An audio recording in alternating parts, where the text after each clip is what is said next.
A group intimidates this bartender, unaware he's part of the most dangerous mafia. In the world of drop bars, where mobsters launder money as effortlessly as ordering a beer, nothing is quite what it seems.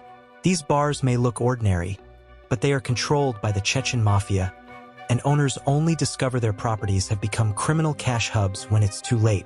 It's in this setting that we meet Bob Saginowski, an apparently ordinary bartender with a kind heart and a murky past. Bob works for his cousin Marv, a bitter man who lost the bar to the Chechens a decade ago.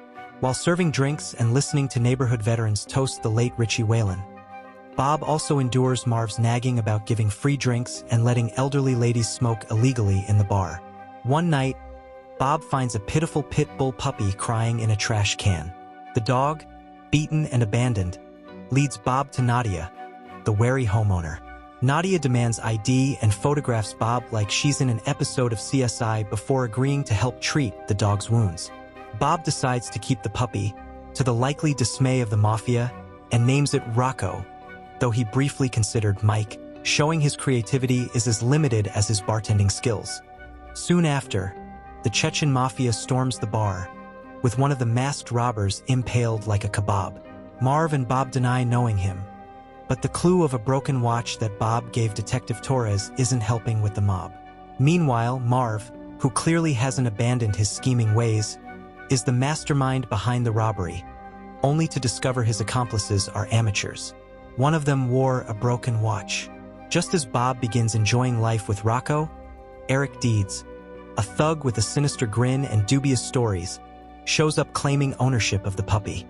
Deeds produces the dog's chip number, but Bob, the epitome of calm defiance, refuses to yield to his threats.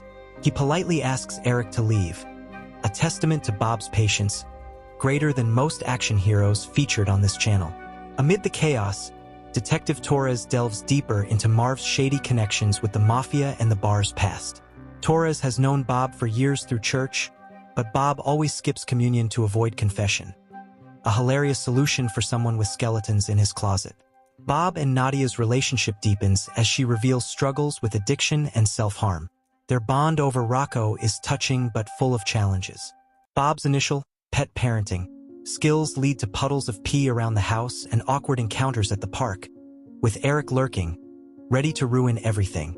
If I were in Bob's shoes, I'd install security cameras in the bar and prepare the house better for the puppy. What I wouldn't do is face Eric's threats without backup. Rocco deserves better protection. Marv vents to Bob about a strange man asking for directions and his fear that the guy might be in danger. Meanwhile, Marv remains unable to move past losing the bar to Chavka Umarov a decade ago. Marv, full of self-pity, consoles himself with the notion that his life has always been this way. Amid his melancholy, Bob finds something gruesome in the trash: a severed hand and blood-stained money. More intriguingly, the package includes a broken watch, clearly belonging to one of the robbers. While Marv cleans the money to return it to the Chechens, Bob, with the skill of someone who has bagged a body before, stores the hand in a bag. The scene is almost interrupted by Eric, who shows up unexpectedly. The conversation is tense, and Marv grows suspicious upon learning Bob knows Eric, the man claiming to own Rocco. Worse, Eric has a dark past. He allegedly killed Richie Whalen, or so the rumors say.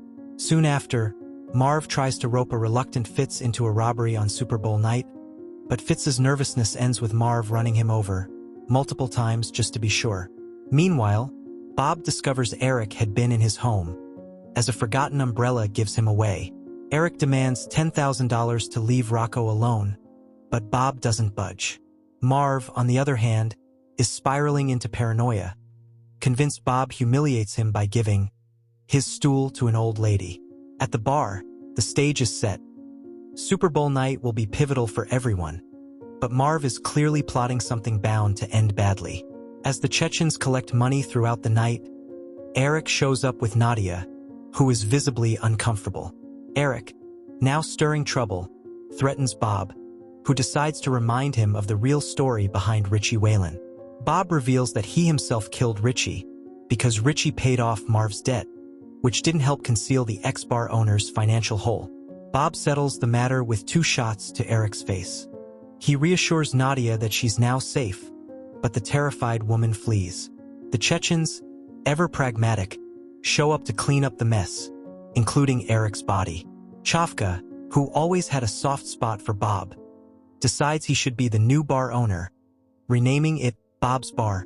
Bob, still insisting he's just a bartender, accepts with the resignation of someone who understands how the neighborhood works. Marv, watching from afar, is taken out by a mysterious figure with a bullet to the head. It seems the neighborhood forgives no one.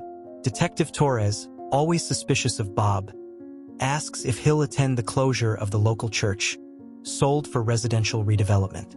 He hints that he knows Bob killed Richie and Eric, but makes it clear that meddling with the Chechen Mafia isn't on his agenda.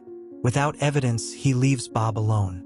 At home, Bob, now seeking to win over Nadia, brings Rocco to her house, apologizes for his actions, and asks her out. Torn between fear and affection, Nadia accepts. And did you know the dog Rocco was rescued in real life and adopted after filming? It's a heartwarming twist, considering the grim fates of so many characters in the movie. As for what I would do, I definitely wouldn't underestimate Bob. He hides his dark side well, and I'd never mess with Chechens. That's asking to vanish mysteriously. Folks, before you go, don't forget to like the video, subscribe to the channel, and check out this video here if you love action. See you there.